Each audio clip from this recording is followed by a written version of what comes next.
The name of my film is The Ruins of Villastrigo, which will be playing July 14th at 9:45 at the Long Island International Film Expo. This movie was to satisfy my inner child.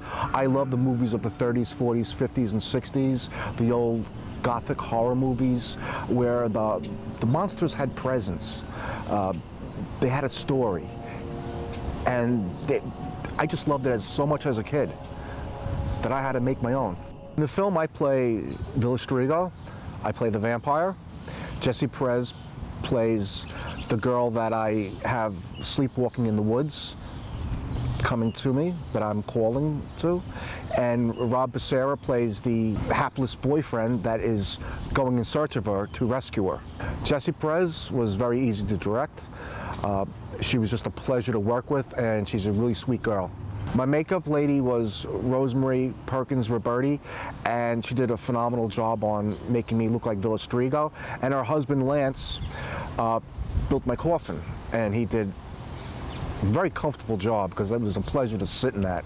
I also want to mention Percy Malone, who helped with finishing makeup for my very last scenes for Villastrigo to complete my film. He did the coffin room makeup, and he gave me a great job, and he's great to work with. Greg Persino was one of my crew, and he gave a lot of great advice and a lot of, because he's also a filmmaker and actor, and he had some relevant advice that he helped me with, and which I am very in depth to.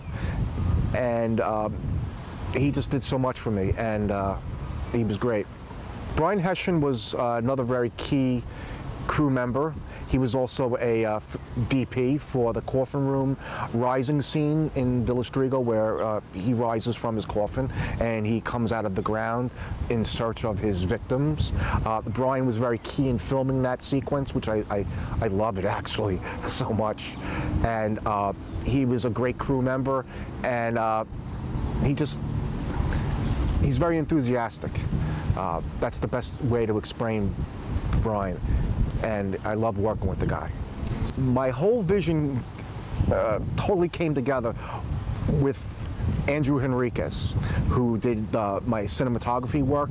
He was my DP. To the editing, to the colorization, he gave it that look that makes it Villastrigo. Without him, it probably wouldn't have looked Villastrigo. He gave me exactly what I wanted, that old school look, and he just came through from the sound effects to everything. I mean, there's so many key elements in that movie. There's like hundreds, maybe even 1,000 in combined, with all the sounds, the key moments, and music that he created for the movie. He was beyond wonderful.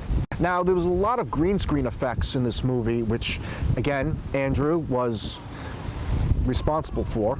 The coffin room scene, he made it look dark and dingy with stone walls.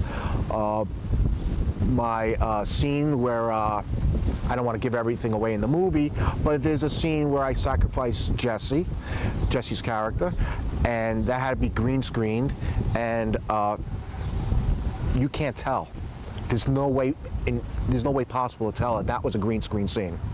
Impossible. As a filmmaker, especially as a first-time filmmaker, I can't tell you how valuable all these people were, and if you ever need people as good as what I had to work with, I recommend them highly. And Villastrigo.